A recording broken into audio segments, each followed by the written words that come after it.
नमस्कार, जनता टीवी देख रहे हैं आप। मैं हूं आपके साथ वरुण गोयल। एक तरफ हरियाणा में बीजेपी पार्टी और संगठन को बूथ लेवल तक मजबूत बनाने के लिए नई नई रणनीति पर काम करती रहती है। कभी बैठकों में मंथन तो कभी प्रशिक्षण शिविर। हाल ही में फरीदाबाद के सूरजकुंड में 3 दिवसीय प्रशिक्षण शिविर की शुरुआत मुख्यमंत्री मनोहर लाल ने की, ताकि पार्टी और संगठन को बूथ लेवल तक मजबूत बनाने के लिए मंथन। नगर निगम चुनाव के अलावा 2024 के लोकसभा और विधानसभा चुनाव को लेकर भी रणनीति तैयार की जाएगी। दूसरी ओर हरियाणा कांग्रेस का अब तक संगठन तैयार नहीं हो पाया है। यहां तक कि 3 बार अध्यक्ष बदले जा चुके हैं, लेकिन अब तक संगठन नहीं बन पाया है। बड़ा सवाल यह है कि एक और संगठन तैयार नहीं हुआ है, दूसरी ओर बूथ लेवल पर पकड़ कैसे बनेगी।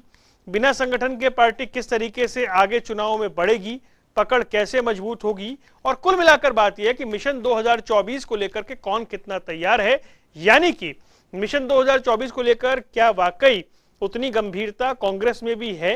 और बड़ा सवाल यह है कि इंतजार कब तक होगा, उस पर चर्चा करेंगे। उससे पहले रिपोर्ट देखिए।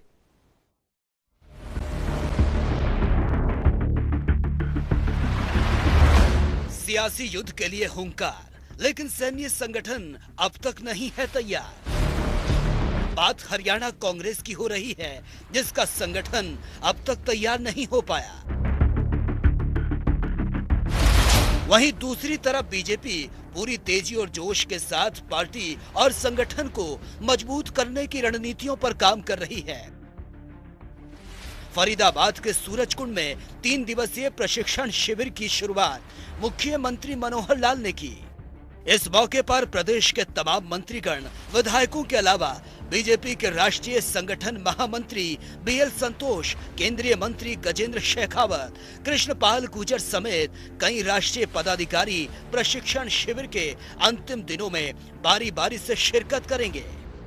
इस प्रशिक्षण शिविर में मुख्य तौर पर पार्टी और संगठन को मजबूत लेवल तक पहुंचाने के लिए मंथन होगा। साथ ही पंचायत और नगर निगम चुनाव के अलावा साल 2024 के लोकसभा और विधानसभा चुनाव को लेकर भी रणनीति तैयार की जाएगी। टैगलाइन है, सीखना जारी है, व्यक्तिगत रूप से भी सामूहिक रूप से भी। प्रशिक्षण का मतलब यह है कि आप उम्र के किसी भी पड़ाव पर हैं, आप किसी भी दायित्व पर हैं, तो सीखना जारी रखते हैं तो आगे बढ़ते हैं। हमेशा अपने वैचारिक आधार को दृढ़ करती है ऐसे प्रशिक्षण शिविरों में, जो एकात्म मानववाद है, सांस्कृतिक राष्ट्रवाद है और अंत्योदय जैसा हमारा विचार है। पार्टी अपने सैद्धांतिक विषय, कार्य पद्धति के विषय, मैं नहीं, पार्टी आगे, पार्टी नहीं, देश और भी आगे। ऐसा नहीं है कि कांग्रेस बैठक और संगठन विस्तार पर बिल्कुल ध्यान नहीं दे रही।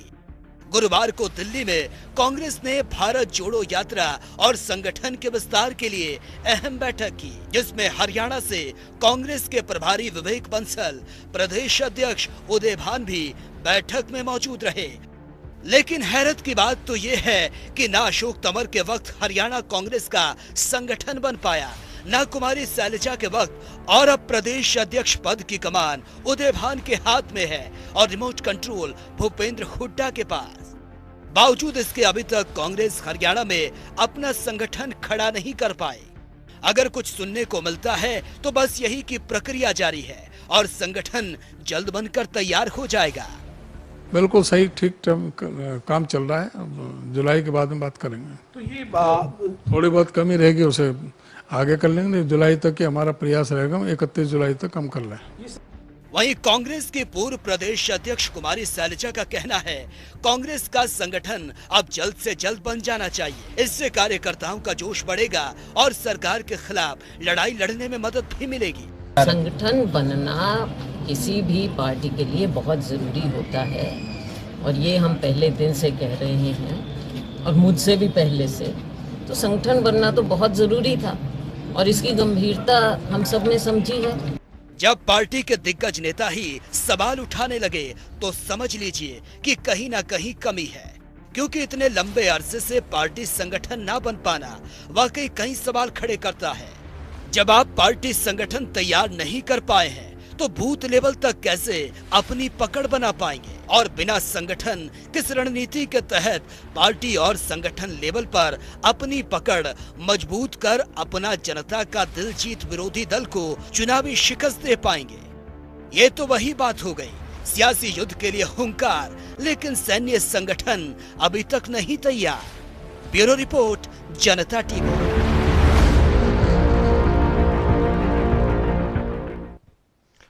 और चलिए इसी पर चर्चा करेंगे कि मिशन 2024 के लिए कौन कितना तैयार है। तीन खास मेहमान हमारे साथ जुड़ गए हैं। प्रोफेसर विधु रावल, भारतीय जनता पार्टी के प्रवक्ता, हमारे साथ मौजूद हैं।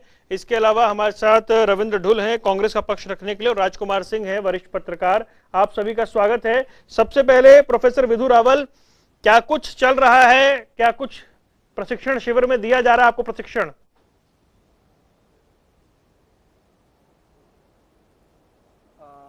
वरुण जी, आपको और आपके सभी दर्शकों को नमस्कार। हमारा जो आज से प्रशिक्षण शिविर शुरू हुआ है, प्रदेश का प्रशिक्षण शिविर चल रहा है, ये मुझे इनको आ रही है। ये 13 सत्रों का शिविर रहने वाला है, 3 दिन तक चलेगा। यहाँ सूरजकुंड में ये प्रशिक्षण शिविर चल रहा है।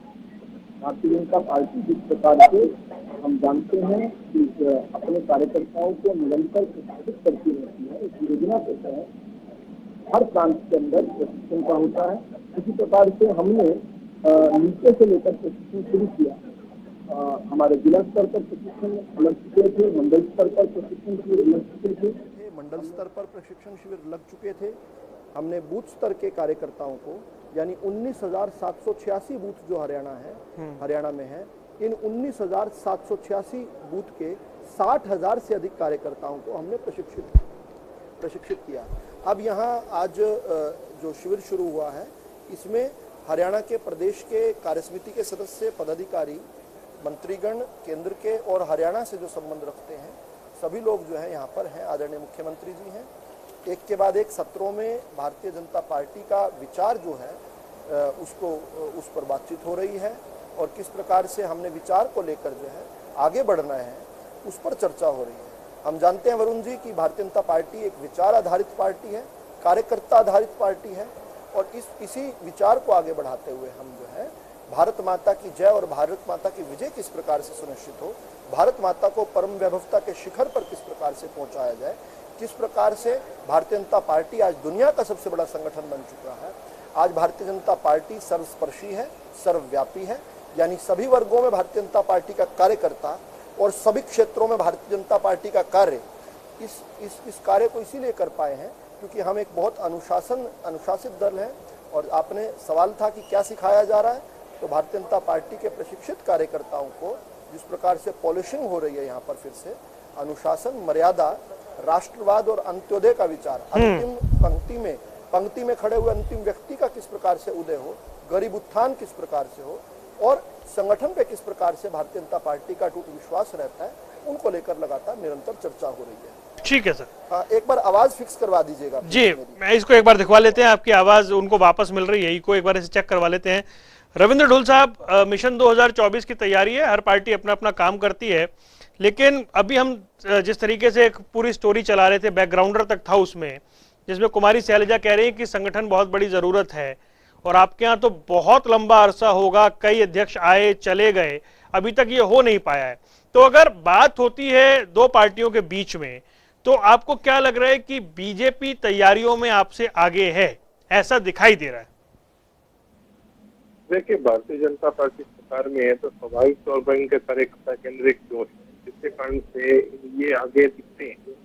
लेकिन जहाँ तक हमारे संगठन की बात है, निश्चित तौर पर 2013 के बाद संगठन नहीं बनाया तो एक चिंतनीय बात बिल्कुल है। लेकिन हम इस चीज को ओवरकम करके मेरा बिल्कुल मानना है, हुड्डा साहब ने भी कल जो है स्टेटमेंट दी थी, मैं सुन रहा था परसों की, कि अगस्त तक जो है हमारा संगठन की पूरी जो है बूथ लेवल तक हमारी घोषणा हो जाएगी, और पूरी डिटेल के अंदर संगठन के ऊपर पूरा विचार भी चल रहा है, और सारे काम करके और पूरी लिस्ट जो है अगले महीने तक जो है पब्लिक कर दी जाएगी। ये जो हमारी आंतरिक तैयारी है वो मैं आपको बता दूं। क्योंकि 2.5 महीने लगभग बीत गए हैं नए अध्यक्ष को आए हुए भी, अभी भी इंतजार ऐसा लग रहा है कि और बढ़ता जा रहा है। देखिए सभी की सभी बॉडी जो है कहीं ना कहीं डिफंक्ट है, तो जिला अध्यक्ष नहीं है, स्टेट बॉडीज हो, अन्य बाकी के सपोर्ट हो, सभी के सभी डिफंक्ट है, तो कहीं पूरा डिटेल में संगठन की तैयारी चल रही है, और निश्चित तौर पर बहुत मजबूत एक टीम जो है हरियाणा कांग्रेस जो है ला सकती है। लेकिन ये परसेप्शन है क्या कि बीजेपी तैयारियों में आगे चल रही है, या फिर ये जमीनी हकीकत है? जमीनी हकीकत नहीं है, केवल मात्र परसेप्शन है। मुझे राहुल जी को मैं सुन नहीं पा रहा हूँ, आज शायद मेरी साउंड में दिक्कत है, कहाँ है? आपको तो सुन पा रहा हूँ लेकिन इनको नहीं सुन पा रहा। ठीक है, नहीं उसे ठीक करा रहे हैं। परसेप्शन ही मान रहा हूँ मैं इसको परसेप्शन ही मान रहा हूँ। इसको इसलिए मान रहा हूँ कि पब्लिसाइज कर। अब हमारा जब संगठन बनेगा तो निश्चित तौर पर हमारे कार्यकर्ताओं को जो एक बुनियादी एक संगठन चाहिए वो हम देने जा रहे हैं एक महीने के अंदर। जहाँ तक बात तैयारियों की है तो कांग्रेस पूरी तरह से तैयार है। आज भी यदि चुनाव हो तो हमें कोई किसी प्रकार की दिक्कत नहीं है।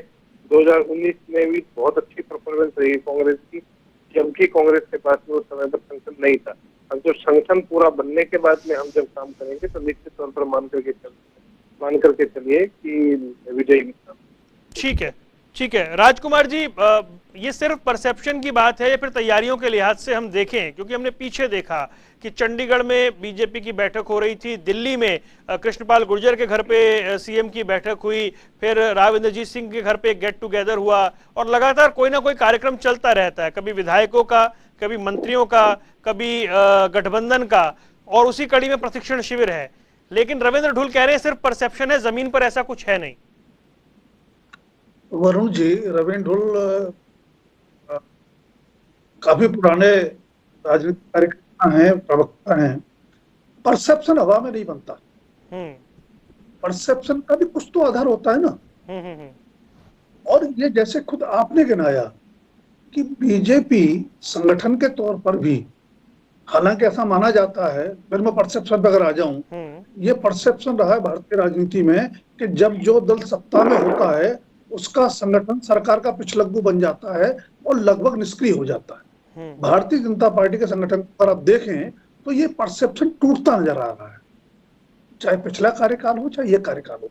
तो लगातार भारतीय जनता पार्टी का संगठन सक्रिय रहता है, और जैसे कि भाजपा की एक छवि बनी है कि एक चुनाव खत्म, दूसरे चुनाव की तैयारी शुरू। ये वास्तविक सच्चाई है।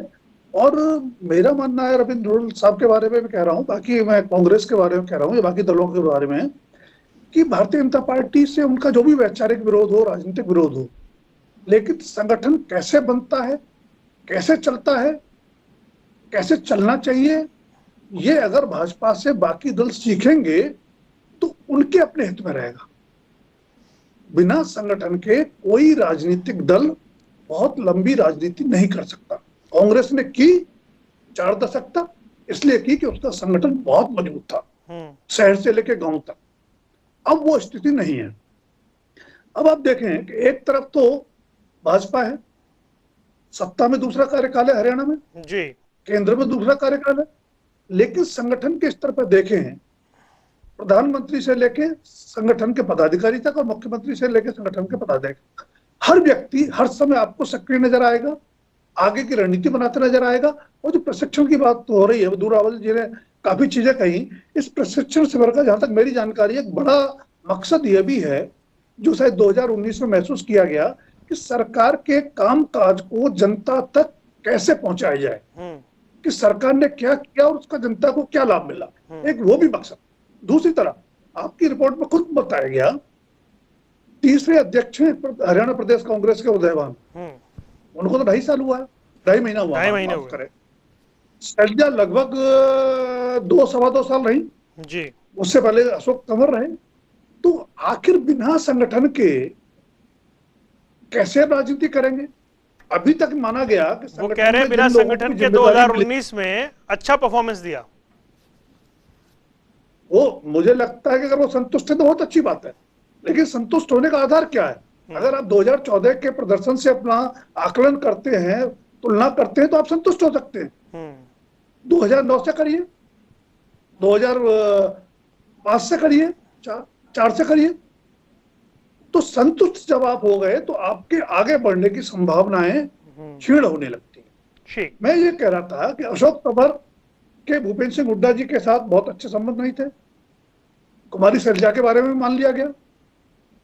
अब तो उदयवान है, जो भूपेंद्र सिंह हुड्डा की ही पसंद है।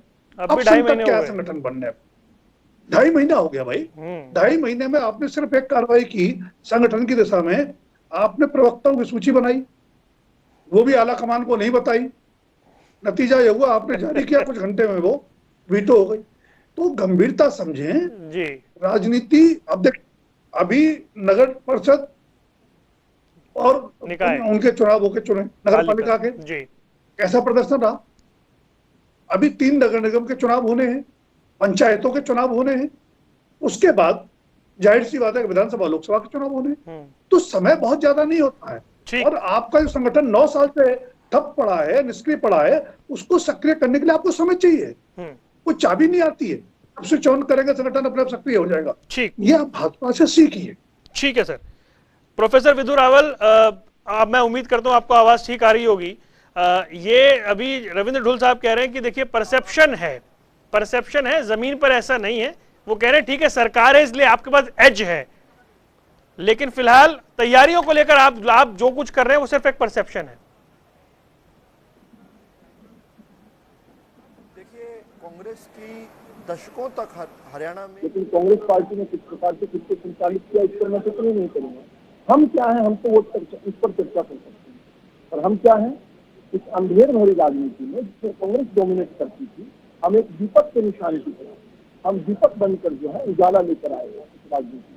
हम इस राजनीति के कीचड़ में कांग्रेस जैसे दलों ने जिसको कीचड़ बना दिया, हम उसमें कमल के रूप में खिल रहे हैं और सारे समाज को सुगंधित कर रहे हैं।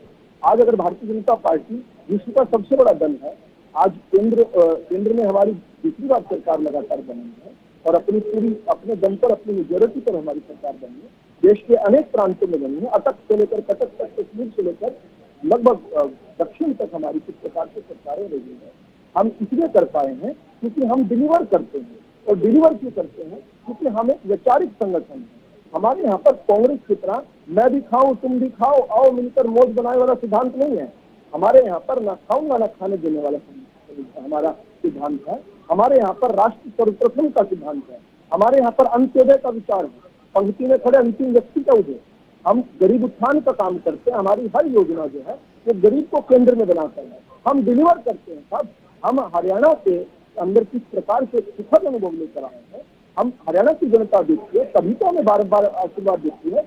और ये नारे जो है चिरतार छूटे जा रहे हैं, चप्पा चप्पा भाजपा, और जहां एक बार भाजपा वहां बार बार भाजपा, ये नारे तभी चिरतार फूकाए हैं क्योंकि हमने डिलीवर किया है। अब अगर दूसरे दलों की बात करें तो हमारे जिस प्रकार से 24 घंटे और 7 दिन काम करने वाले हमारे नेता हैं, हमारा नेतृत्व है, दूसरे दलों का नेतृत्व गायब है। आज आप दूसरे दलों का नेतृत्व गायब है। आज आप किसी से पूछ लीजिए राहुल गांधी कहाँ है, कांग्रेस के प्रवक्ता नहीं बता पाएंगे कि विदेश में है तो कौन से देश में है।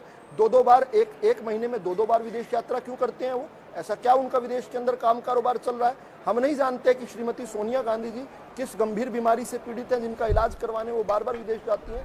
इतनी सारी पेचीदगियां, पारदर्शिता शून्य, और किस प्रकार से अभी सुबह एक चर्चा में कोई कह रहा था कि नहीं कांग्रेस ने भी एक राष्ट्र, चलो हम तो प्रांत में लगा रहे हैं, बूथ में लगा रहे हैं और जिलों में लगा पा रहे हैं, लेकिन कांग्रेस ने भी एक चिंतन शिविर लगाया था जयपुर में। लेकिन आप यहाँ पर कांग्रेस के प्रवक्ता से पूछ के बताइए कि हरियाणा से कितने लोग उस चिंतन शिविर में गए थे, बताइए।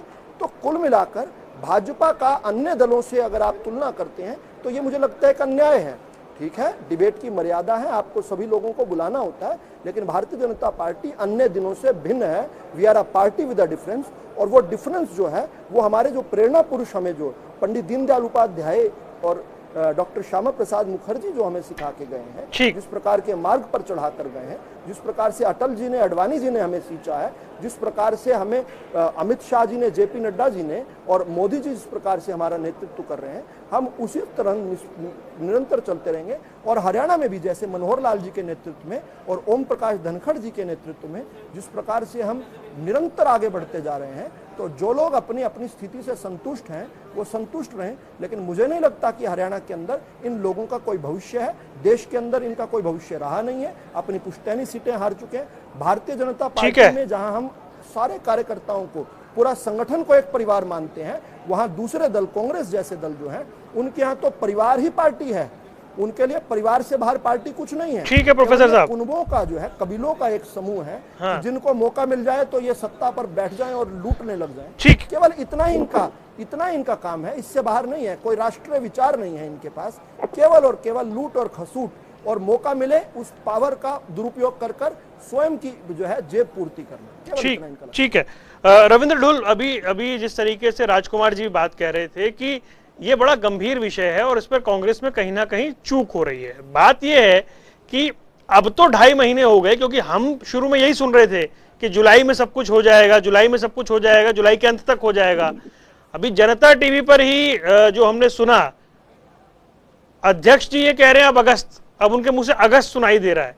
तो मतलब ये तो 8 साल कम नहीं होते देरी में, और ऐसा लग रहा है अभी ये देरी और होगी।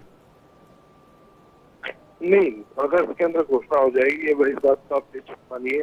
काफी हद तक तैयारी हो चुकी है, लिस्ट बन चुकी है। एक प्रकार से मानिए कि आंतरिक तौर पर एक निर्णय करके आपस में डेलिब्रेशन करके और उसके बाद में अप्रूवल नहीं करते उसकी घोषणा कर दी जाएगी। ज्यादा लंबा समय अब है नहीं, बिल्कुल भी ये बात बिल्कुल तय है। हमारा टारगेट था जुलाई के अंदर हम इसको घोषणा कर देंगे, लेकिन बहुत जल्दी मान करके चलिए कि अगस्त से पहले हम इसकी घोषणा, लगभग अगस्त के अंदर हमारी घोषणा पूरी हो जाएगी। क्योंकि बड़े लंबे समय से संगठन नहीं बना है, तो उसके बाद में सभी कार्यकर्ताओं से फीडबैक लेना, सभी नेताओं से फीडबैक लेना और उसके बाद में आगे बात करना, तो उसमें समय लगता है, निश्चित तौर पर समय लगता है। हमारे को हम अपने कार्यकर्ताओं से पूछ करके बात करते हैं। इनकी तरह दो लोगों की पार्टी तो ही ना, तो बताइए, इन्होंने तो हमारे ऊपर बड़े बड़े आरोप लगाए थे। बताइए, इनको ना खाऊंगा ना खाने दूंगा, ये तो बड़ी सीधी सी इनकी पॉलिसी है कि खाऊंगा खाने नहीं दूंगा। तभी तो अडानी अंबानी वहाँ पे हैं, क्योंकि 2 लोगों की पार्टी, अडानी की अंबानी की, और तो कोई है ही नहीं इनकी पार्टी। इस बात को हमको समझना होगा।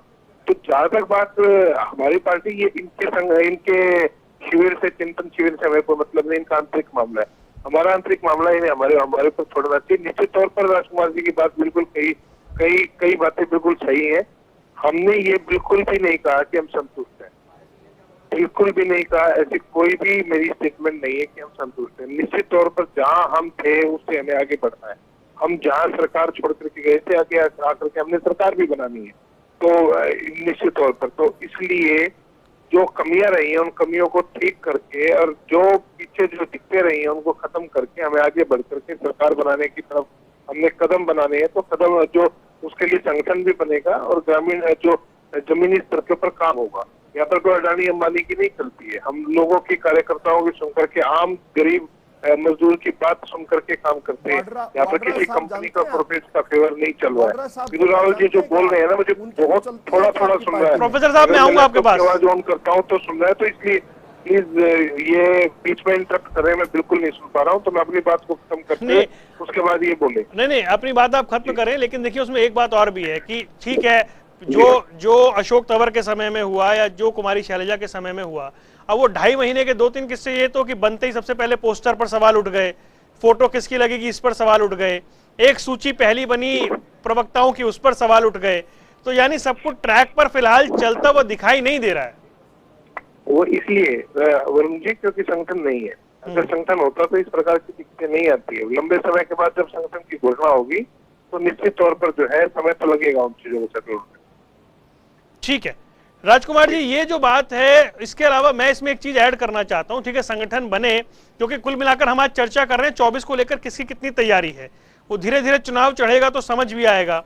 हम दूसरे राज्यों में देख रहे हैं कि उत्तर प्रदेश में बीजेपी जो 16 या 14 लोकसभा सीटें जो हारी थी, उन पर उसने वर्किंग शुरू कर दी है। दक्षिण की ओर उसका ध्यान हो गया है, वो दक्षिण में ध्यान दे रही है। ये जो एक स्ट्रैटेजी है चुनाव लड़ने की, और दूसरी ओर जो कांग्रेस की मौजूदा स्थिति है, दिल्ली के उपचुनाव में 2.80% वोट कांग्रेस को मिले, जहां उसने 15 साल राज किया। मतलब मैं कुल मिलाकर ये समझना चाहता हूं कि कांग्रेस चूक कहां रही है। ऐसा लगता है कई बार कि वो गंभीरता नजर नहीं आती है। वरुण जी, थोड़ा सा देखें कि 2014 में नरेंद्र मोदी के उभार और भारतीय जनता पार्टी के केंद्र में और देश के कई राज्यों में सत्तारूढ़ होने के बाद भारतीय राजनीति का मुहावरा बदल गया है, भारतीय राजनीति का चरित्र बदल गया है। अब राजनीति पास्ट टाइम या पार्ट टाइम नहीं है, राजनीति फुल टाइम और बहुत गंभीर मसला है। मैं किसी और संदर्भ में लिखे गए एक शेर की लाइन, दूसरी लाइन ले लूं, आग का दरिया है और डूब के जाना है। अब राजनीति आपको डूब के करनी पड़ेगी, 24/7 करनी पड़ेगी, 365 डेज करनी पड़ेगी। दिक्कत यह है सिर्फ कांग्रेस की नहीं है, अगर आप 2-3 क्षेत्रीय दलों को छोड़ दें तो ज्यादातर क्षेत्रीय दलों का हाल भी यही है कि अभी जो परंपरागत राजनीति चल रही थी कि सप्ताहांत बैठक कर लेंगे, एक प्रेस कॉन्फ्रेंस कर लेंगे, एक ज्ञापन दे देंगे और काम हो जाएगा, राजनीति चलती रहेगी, टिकट की दावेदारी बनी रहेगी, वो दौर चला गया। पिछले 8 साल में भारतीय राजनीति का चरित्र पूरी तरह बदल गया है, चेहरा पूरी तरह बदल गया है। अगर आपको भाजपा का मुकाबला करना है तो भाजपा के तेवर के साथ, भाजपा की सक्रियता के साथ, भाजपा की स्पष्टता के साथ और आक्रामकता के साथ राजनीति करनी पड़ेगी। वो तब होगा जब आप सिर्फ और सिर्फ राजनीति में जिएंगे, 24/7 इंटू 365 राजनीति करेंगे, पहली बात। दूसरी बात, जैसा मैंने भी जिक्र किया, आपने कहा भाजपा घर नहीं बैठती। यूपी में आप इतनी प्रचंड जीत मिली, यूपी समेत 5 राज्यों में लगभग जी, एक पंजाब, उसके अगले दिन नरेंद्र मोदी कहां थे? गुजरात में। गुजरात में चुनाव बहुत दूर है, एक चुनाव जीता, दूसरे की तैयारी शुरू। तो जब तक आप दूरगामी रणनीति के साथ राजनीति नहीं करेंगे तब तक बात नहीं बनेगी। दूसरी बात मैं कह रहा था, अभी आपने अपनी रिपोर्ट में दिखाया, कांग्रेस की कल मीटिंग हुई, इसमें भारत जोड़ो यात्रा की बात, ये अच्छी बात है, लेकिन मुझे लगता है कि भारत जोड़ो यात्रा से ज्यादा जरूरी कांग्रेस के लिए कांग्रेस को जोड़ो अभियान चलाने की है। ये बात मैं इसलिए कह रहा हूं, बिल्कुल लेटेस्ट उदाहरण है हरियाणा का। एक तरफ बीजेपी है, शिविर चल रहा 3 दिन का, उससे पहले भी मीटिंग हुई, कभी गुड़गांव में, कभी फरीदाबाद में, कभी हिसार में, अगर आपको याद हुआ। जी बिल्कुल। नगर परिषद और नगर पालिका के 2-2 महीने पहले पर्यवेक्षक बन गए, कमेटियां बन गई। दूसरी तरफ कांग्रेस का हाल देखें आप, विधायकों को धमकी मिल रही है, कई विधायकों ने शिकायत की, उस पर बोलने के लिए कांग्रेस एकजुट नहीं थी। कुमारी शैलजा अलग राज्यपाल से मिली, किरण चौधरी ने मुख्यमंत्री को चिट्ठी लिखी, और पूर्व मुख्यमंत्री भूपेश सिंह हुड्डा जो विधायक दल के नेता भी हैं इस समय, वो और नए प्रदेश अध्यक्ष फिर राज्यपाल से मिले। मतलब एकजुटता अभी तक नहीं है कांग्रेस में, इतनी दुर्दशा के बावजूद। और चुनौती कितनी गंभीर है, इसका ऐसा रविंद्र जी को बिल्कुल होगा, ऐसा नहीं कि नहीं होगा। तो जब तक आप अपनी सोच नहीं बदलेंगे, आप अपनी शैली नहीं बदलेंगे और सीधे जनता से नहीं जुड़ेंगे, अभी तो संकट यह कि कांग्रेस जनों से नहीं जुड़ पाई है। नेतृत्व का कांग्रेस जनों से संवाद नहीं है, जनता से संवाद तो अगली सीढ़ी है। तो जब तक ये नहीं होगा तब तक कांग्रेस का कोई बहुत बेहतर भविष्य मैं नहीं देखता। अच्छी बात यह है कि तमाम दुर्दशा के बावजूद जिन राज्यों में कांग्रेस बची हुई है उनमें हरियाणा बहुत ऊपर है। हरियाणा में कांग्रेस बच सकती है, रिवाइव भी कर सकती है, लेकिन उसके लिए कोशिश करनी पड़ेगी। आप इस उम्मीद में रहेंगे कि भाजपा से लोगों का मोह भंग होगा, हमारे पास अपने अब आ जाएंगे, तो ये अब होने वाला आसानी से और हाल फिलहाल नहीं है। बड़ी महत्वपूर्ण बात आपने कही प्रोफेसर विधु रावल। आप मतलब पार्टी संगठन काडर उसके अतिरिक्त विपक्ष में बिखराव वो बीजेपी के उत्थान की वजह है या बीजेपी की अपनी नीतियां हैं? क्योंकि बार बार कहा जाता है बीजेपी भी लगातार दूसरी पार्टी के नेताओं को जोड़ रही है।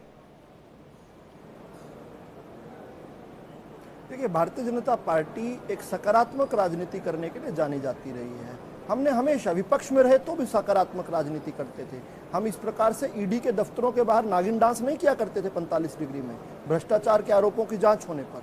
हम इस प्रकार से, जिस प्रकार से एक भारत तोड़ो अभियान कांग्रेस ने 8 साल से चलाया हुआ है, इस प्रकार का हमने अभियान कभी नहीं चलाया। उल्टा जब जब भारत को जरूरत पड़ी है, भारतीय जनता पार्टी की या पूर्व में जनसंघ की, हमने तो सरकारों के साथ, अपने दल से भी बड़ा राष्ट्र को मानकर सरकारों के साथ खड़े हुए हैं। नरसिम्हा राव जी ने अटल बिहारी वाजपेयी जी को यूएन में भेजा था कश्मीर के मुद्दे पर बात करने के लिए।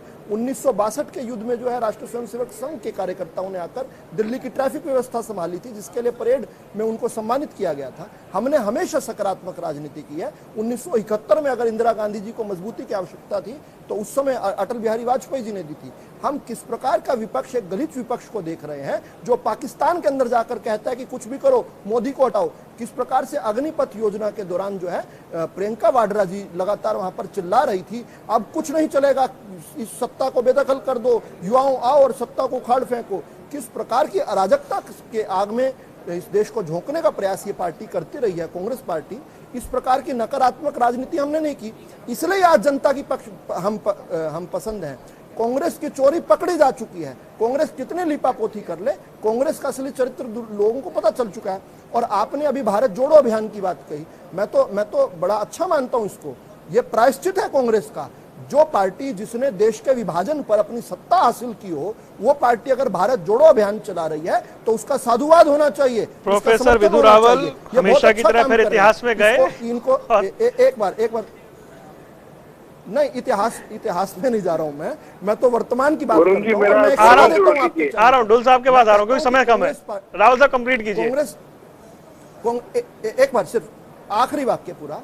कांग्रेस के मानने वाले हर व्यक्ति को हर राज्य में जाना चाहिए, राज्य के हर जिले में जाना चाहिए, जिले के हर नगर में जाना चाहिए, नगर की गली मोहल्ले में जाना चाहिए, गांव में जाना चाहिए, ढानियों में जाना चाहिए और हाथ जोड़कर और कान पकड़कर माफी मांगनी चाहिए। किस प्रकार से देश का विभाजन करके इन्होंने सत्ता हासिल की थी, आज भारत जोड़ने की बात कर रहे हैं। देर आए दुरुस्त आए, इनको माफी मांगते हुए अपने पापों का प्रायश्चित करना चाहिए। ये एक अच्छी शुरुआत है, मैं इसके लिए उनको साधुवाद देता हूँ। उन्हें जरूर भारत जोड़ो यात्रा। रविंद्र ढोल जी, वरुण जी, मेरे मित्र विधु रावल जी को जो है ना इतिहास से बड़ा लगाव है कि ज्ञानवर्धन करना भी पड़ेगा, इनसे लेना भी पड़ेगा। अच्छी बात। मेरी चर्चा में ज्यादा करते हैं वो। इतिहास की नींव पर ही भविष्य का निर्माण होता है। ये है कि कांग्रेस इतिहास की नींव पर भविष्य का निर्माण है, वो इन्होंने खुद ही बता दिया है। जी कांग्रेस अलग कैसे, इन्होंने खुद ही बता दिया है। जो हमारे नरसिम्हा राव जी ने अटल बिहारी वाजपेयी जी को भेजा, जवाहरलाल नेहरू जी ने श्यामा प्रसाद मुखर्जी को मंत्री बनाया, ये कांग्रेस की खूबी थी। राहुल गांधी जी को भेज दे कहीं। रुके रावल साहब प्लीज कंप्लीट करने दें। नहीं, उनका 1 मिनट है, रुक जाए। टीवी डिबेट के अंदर भाजपा प्रवक्ता कांग्रेसियों को टटपुंजिया कह सकता है, कांग्रेसियों को नागिन शब्द इस्तेमाल कर सकता है और इस प्रकार की चीजें कर सकता है। भाजपा और कांग्रेस के अंदर डिफरेंस कल्चर का और सभ्यता का है। जिस दिन ये समझ लेंगे उस दिन इन्हें पता लगेगा क्या तोड़ा है और किसने तोड़ा है, किसने जोड़ा है। भारत छोड़ो आंदोलन इन्होंने किया, क्योंकि इन्होंने भारत जोड़ो आंदोलन का कभी भारत छोड़ो आंदोलन का समर्थन नहीं किया, तो भारत जोड़ो आंदोलन की तो कहां से समर्थन करेंगे। विरोध परिलक्षित है। हम अपनी सभ्यता नहीं छोड़ेंगे। भारतीय जनता पार्टी किसी भी स्तर की राजनीति करे, चाहे हम ये कहें कि रेन कोट में नहाते हुए देखने वाली बात, पूर्व प्रधानमंत्री के बारे में बात करें, किसी भी प्रकार की बात करें, किसको क्या कहें, हम अपनी सभ्यता बिल्कुल नहीं छोड़ेंगे और ये कभी सभ्यता सीखेंगे नहीं। ये फर्क कांग्रेस और भाजपा में था, है और रहेगा। चलिए सर, समय कम है वरना मैं इसमें जवाब भी लेता। मैं माफी चाहता हूँ, मेरे पास समय नहीं है। राजकुमार जी, विधु रावल जी, रविंद्र ढोल जी जुड़ने के लिए बहुत बहुत शुक्रिया। मिशन 2024 किसकी कितनी तैयारी, और तैयारी में फिलहाल ये है कि बीजेपी के प्रशिक्षण शिविर कार्यक्रम लगातार चल रहे हैं। कांग्रेस के संगठन का ऐलान 8 साल बाद अब होने की बात हो रही है। कब तक होता है, इंतजार सभी को है। यहाँ रुकने कुछ देर के लिए, खबरों का सिलसिला लगातार जारी है।